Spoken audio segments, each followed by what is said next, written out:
Convention ہوتے تھے تو ہم سماجی تبدیلی کے خواب یہاں سے دیکھتے تھے. نقطۂ نظر کچھ ترقی پسندانہ تھا، لیکن خواب یہیں سے جنم لینے شروع ہوئے. اس کے بعد افغان انقلاب آیا، ایرانی انقلاب آئے، تو دنیا تو خوابوں پہ ہے، اور ہم سمجھتے ہیں کہ خواب دیکھنا کوئی بری بات نہیں ہے. خواب دیکھنا چاہیے اور ان کو امپلیمنٹ بھی کرنا چاہیے.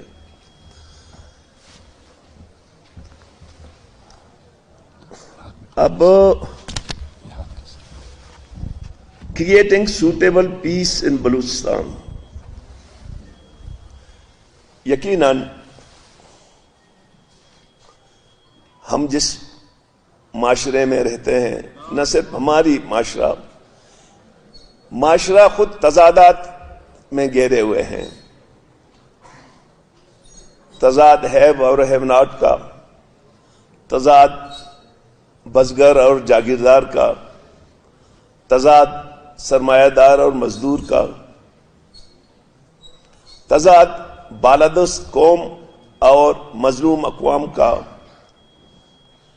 لیکن مارکسزم میں ایک ٹرمز ہے ڈائلیکٹ. ڈائلیکٹ کے ذریعے آپ ان تضادات کو حل کر سکتے ہیں، یعنی thesis, antithesis and synthesis. ہر چیز کا ایک رد عمل ہے، ہر عمل کا ایک رد عمل ہے. تو میں سمجھتا ہوں کہ بلوچستان کے کنٹیکسٹ میں زیادہ بات کروں گا. دوستوں نے بڑی بڑی باتیں کی. میں ٹو دی پوائنٹ جو میرا مسئلہ ہے اس وقت بلوچستان کا، اس کو میں شیئر کروں گا آڈینس کے ساتھ. شاید بہت سے مسئلے پاکستان کے بھی مسئلے ہیں، لیکن سب سے بڑا مسئلہ جو پیس کو توڑتا ہے،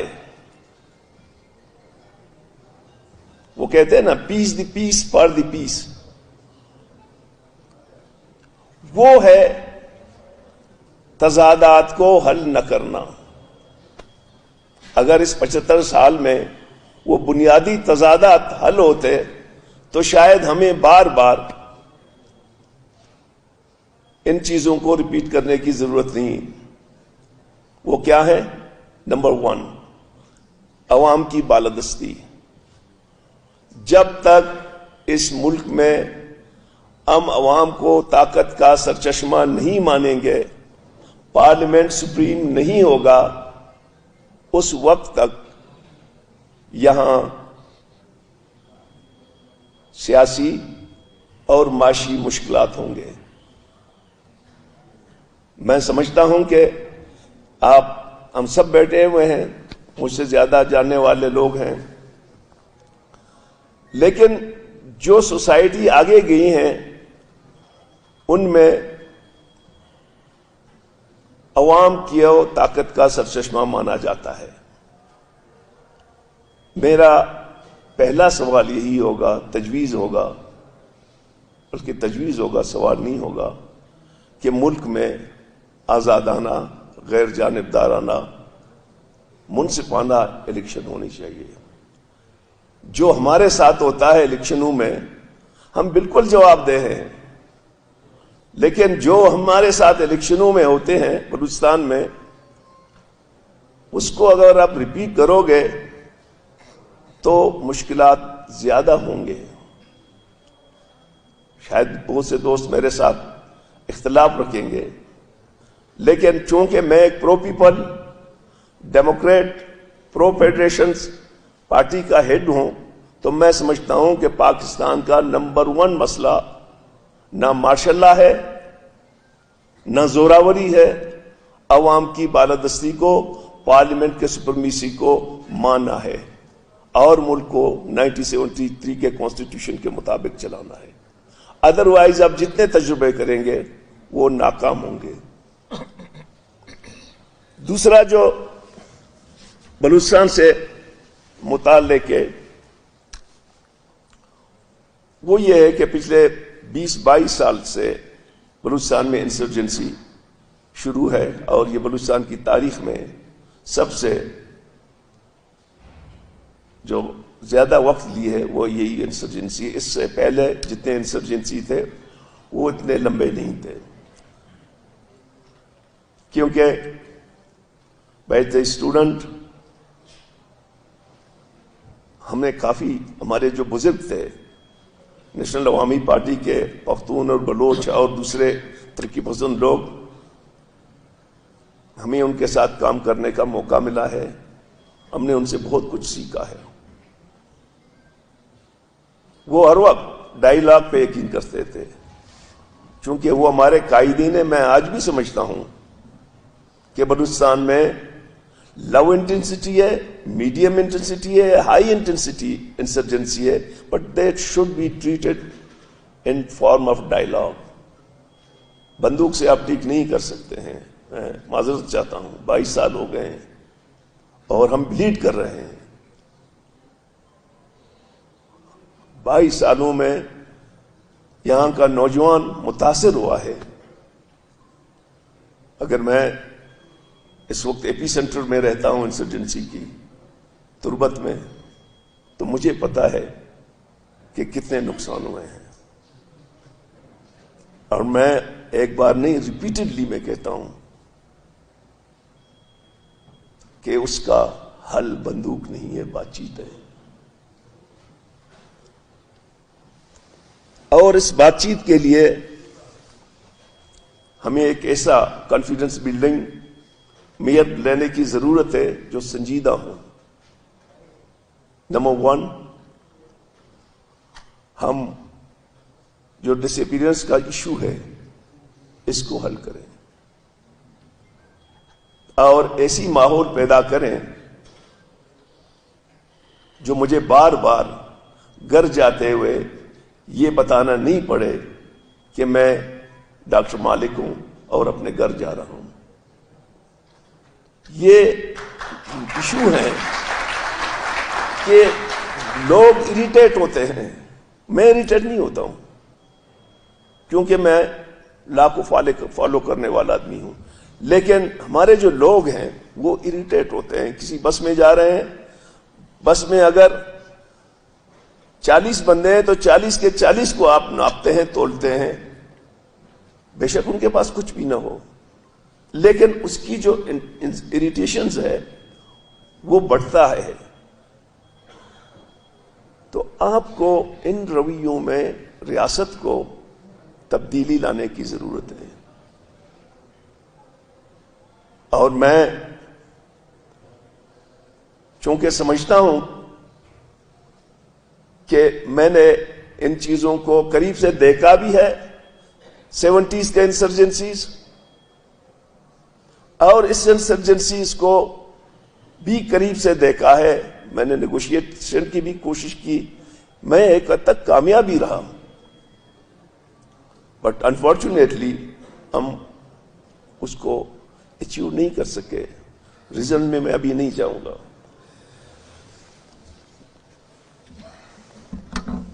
دوسرا ایک جو مسئلہ ہے ہمارا، میں ریکمینڈ کرتا ہوں کہ ریاست کو یہاں پہ جاگیرداروں اور نوابوں کا سرپرست نہیں بننا چاہیے جو بنے ہوئے ہیں.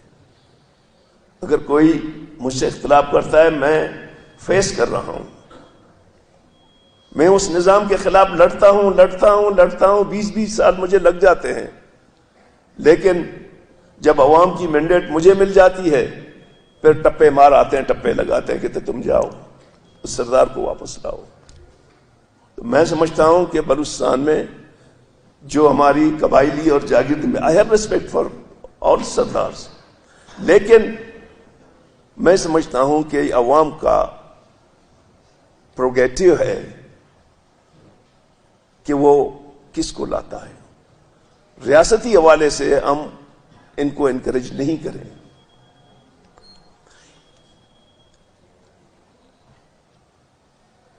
باقی رہا ہمارے جو معاشی مسئلے ہیں جو سبب بنتے ہیں سیاسی مسئلوں کے، وہ ہے 75 سال کی محرومیاں. اس میں کوئی شک نہیں ہے کاکڑ صاحب، اس میں ہم بھی گناہ میں شامل ہیں. یہ نہیں ہے کہ ہم نے نہیں کیے. تربت کا اسکول مجھے کرنا ہے، کوئٹہ کا ہاسپٹل مجھے کرنا ہے، لیکن آپ مجھے بتائیں کہ گیس کے ساتھ کیا ہوا. درد بری داستہ نہیں اٹھاؤں گا. 57 میں نکلا، سارے پاکستان میں گیا، تمام کارخانے آباد کیے، تمام کھیت سرسبز کیے، لیکن ڈیرہ بگٹی کو خوشحال نہیں کر سکا. اگر کاش کے چاہے وفاقی حکومت ہوتی یا پرووینشل حکومت، آج ڈیرہ بگٹی اگر ایک مثالی ضلع ہوتا تو ہر کوئی ہاتھ میں پکڑ کے کہتے آؤ میرا وسائل نکالا اور مجھ پہ خرچ کرو. کیوں ریزسٹ ہو رہی ہے؟ دال بندی میں آپ بھی گئے، میں بھی جاتا ہوں سال میں 1-2 بار میری پارٹی کے حوالے سے. سندھ کے ساتھ کیا ہوا؟ پچھلے 30 سالوں میں سے 50% لے رہا ہے جو ہے نا چائنا، 48% رہ رہا ہے فیڈرل گورنمنٹ، 2% مل رہے ہیں بلوچستان کو. آج بھی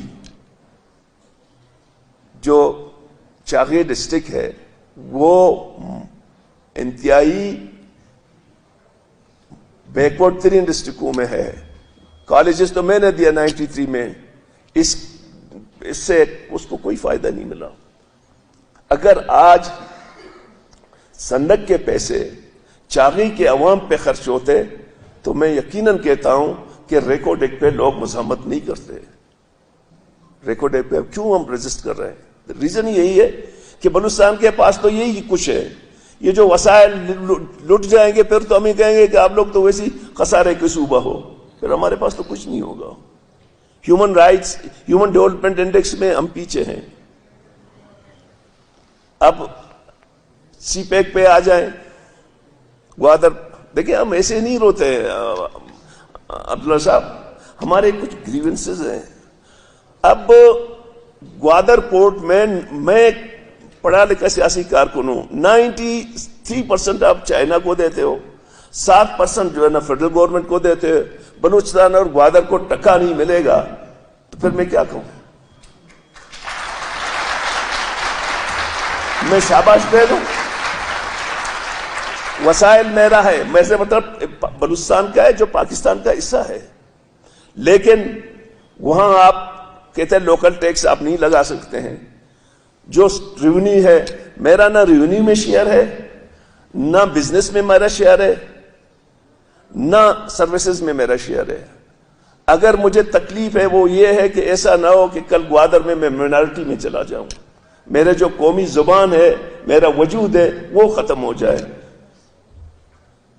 اب اگر ان چیزوں پہ بات کرتے ہیں تو پر مشکل ہو جاتا ہے.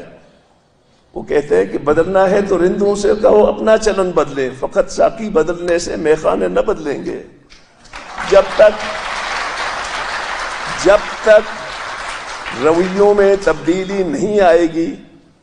آج اگر گوادر میں یہاں بچوں کو ٹیکنیکل اسکول، چاہے پرووینشل گورنمنٹ ہو یا فیڈرل گورنمنٹ، بچوں کو پڑھاتے، چائنیز لینگویج پڑھاتے تاکہ بچے کل جو ہے نا گوادر والے فٹ ہو جاتے تو شاید ان کو کچھ شیئر ملتا. جب کیک کا چھوٹا سی بھی ٹکڑا مجھے نہیں ملے گا میں تو چیخوں گا، اور اس چیخ میں نہیں، جس کسی کو بھی من نہ ملے وہ بھی وہ کرے گا. تو میں سمجھتا ہوں کہ بلوچستان میں فری اینڈ فیئر الیکشن، مسئلے کا حل، نیگوسیشنز، اور تمام بلوچستان کے جو وسائل ہیں وہ بلوچستان کے عوام کے ہونے چاہیے. بلوچستان کے عوام پہ خرچ ہونا چاہیے، نہ کہ بلوچستان کے ایلیٹ کلاس پہ. فی الحال تو ایلیٹ کلاس ہی وہ انجوائے کر رہا ہے. اور میں نے لکھے بھی ہیں، اگر ریکمنڈیشنز کو آرگنائزر لیں گے بھی میں اس کو بھیج بھی دوں گا. بہت سے ہیں، ٹائم چونکہ کم ہے. آخر میں تمام دوستوں کا مشکور ہوں یونیورسٹی کے کہ ہمیں موقع فراہم کیا اور ہم نے بات رکھی.